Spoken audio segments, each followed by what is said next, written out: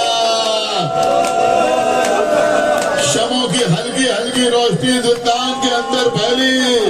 ایک شخص خانے کے اندر داخل ہوا, بچی کے سامنے لا کے خان کو رکھا. اب جو سکینہ نے کپڑا ہٹایا بابا کا کٹا ہوا. عزیزوں بی بی سکینہ اپنے بابا کے سر آغوش میں لیا. اے بابا ابھی تک میں آپ کے سینے پہ آرام کرتی تھی. اے بابا آپ بھی لوگ نیزہ پہ سفر کرتے کرتے تھک گئے ہوں گے. اے بابا آج اپنی بیٹی کے سینے پہ آرام کرو. سکینہ زندان کے فرش پہ لیٹ گئی, سر حسین اپنے سینے پر رکھا. مجھے مکمل شہادت نہیں عرض کرنا ہے کیونکہ اندھیرا کر کے آپ مسائل سن رہے ہیں. بعد شہادت امام حسین بی بی سکینہ کی اپنے بابا سے 2 ملاقاتیں ہوئی. ایک ملاقات شام غریبہ میں ہوئی, ایک ملاقات زندان شام میں ہوئی. وہاں بھی اندھیرا تھا اور یہاں بھی اندھیرا تھا, لیکن آپ کے رونے کے لیے یہ جملہ کافی ہے کہ جب سکینہ کی ملاقات بابا سے شام غریبہ میں ہوئی تو جسم تھا, سر موجود نہ تھا. جب زندان میں ملاقات ہوئی تو سر تھا مگر جسم موجود نہ تھا. اللہ اکبر. عزیزوں اپنے بابا پر روتے روتے سکینہ اس دنیا سے گزر گئی. آج جب دوسرا دن آیا تو سکینہ کے وہ سامعین چھوٹے چھوٹے بچے زندان کے دروازے کے سامنے آگے کھڑے ہوئے.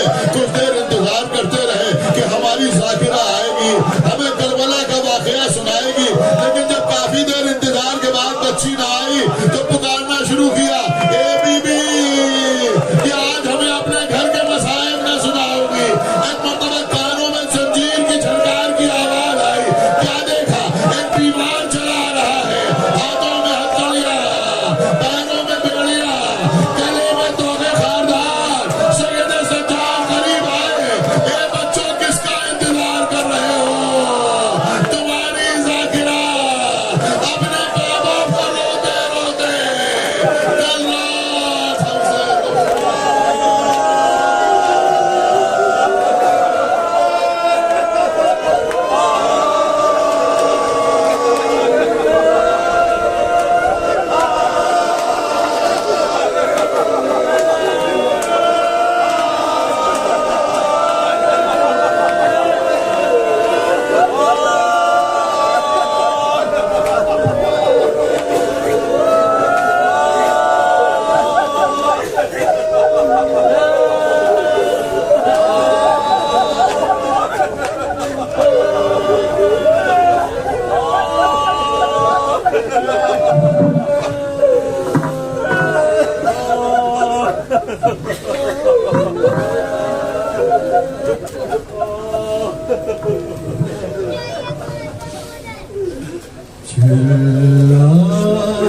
چلاتے ہیں ماں بے سرو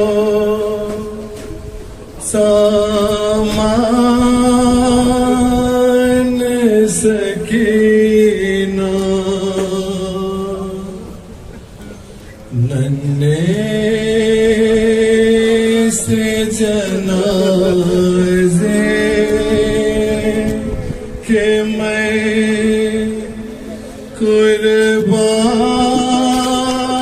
قربان سکینہ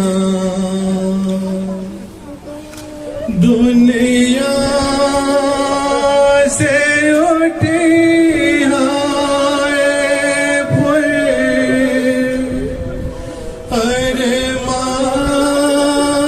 ارمان سکینہ اے 4 برس کی میری مہمان